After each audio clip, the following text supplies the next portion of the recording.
how can we use mind to eliminate mind? It seems we need to do that, meaning we need mind to do that. However, wouldn't it become a paradox that remains? The outward-looking mind can never get rid of the outward-looking mind. So long as we're looking outwards, we'll continue looking outwards. The mind is a mind so long as it's looking outwards. So as Bhagavan said, all other sadhanas, all other practices, they take the existence of ego or mind for granted. And they use that mind to try and control the breath, or to do puja, japa, dhyana, practice bhakti, all very, very good things, but it's still using that mind in the outward-looking mind. The outward-looking mind can never know the truth. The outward-looking mind can never destroy itself.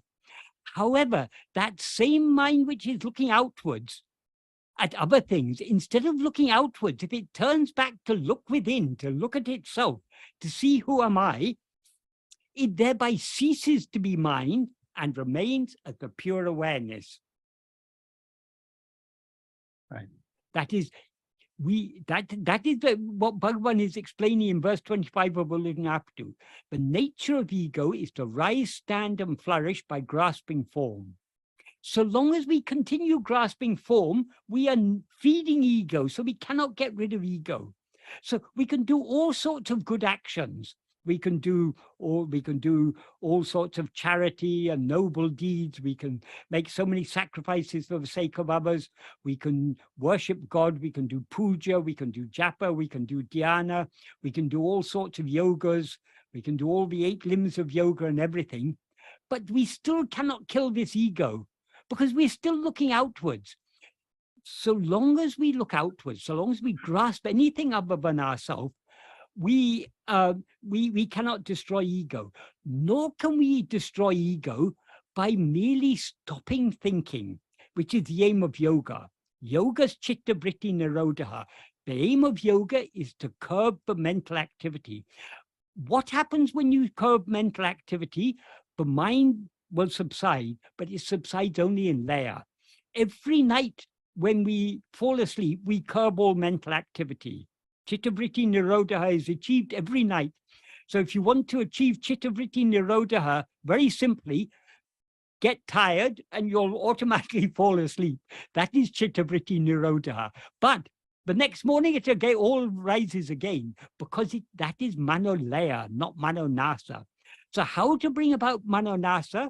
As Bhagavan says in verse 13 of Upadesha Undiyya, he says, dissolution of mind is of 2 kinds, laya and nasa. What is subsided in laya will rise again. If its form dies, it will not rise. In other words, if we subside in nasa, we will never rise again. So how to bring about the destruction of the mind?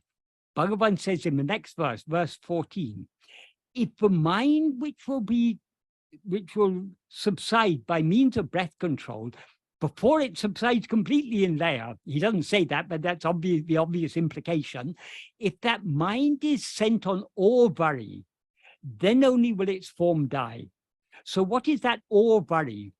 Orvari has 2 meanings. It means auramvari, the investigating path. In other words, the path of self-investigation, ātma-vicāra.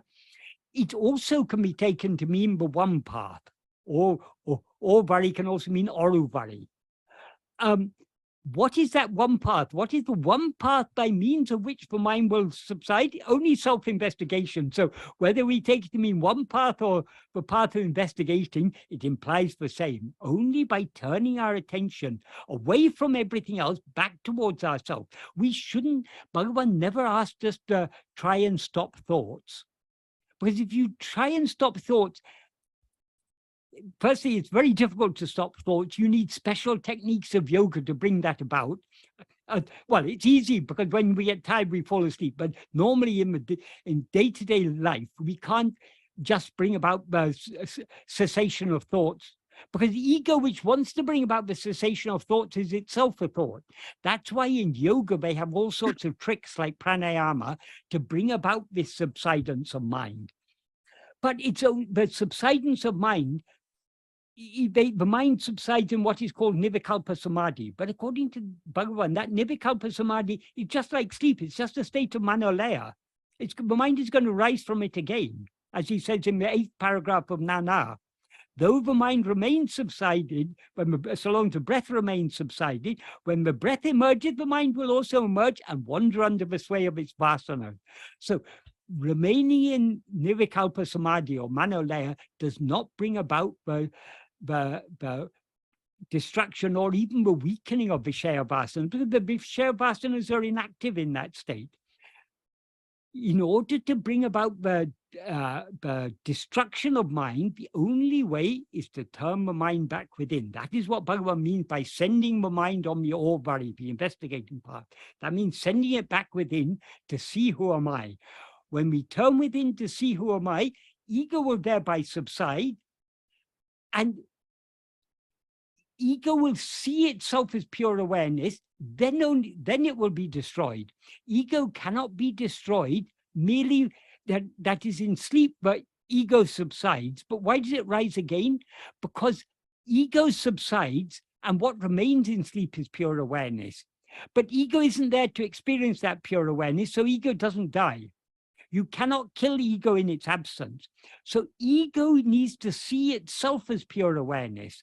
It can see itself as pure awareness only by turning its attention back within, withdrawing its attention from all other things and attending only to itself. As soon as it sees itself as pure awareness, it ceases to be ego and remains as pure awareness. That is what is called eradication of ego. That is what is called manonasa. So it is only by this self-investigation that the mind will die. So Bhagavan has made this so clear.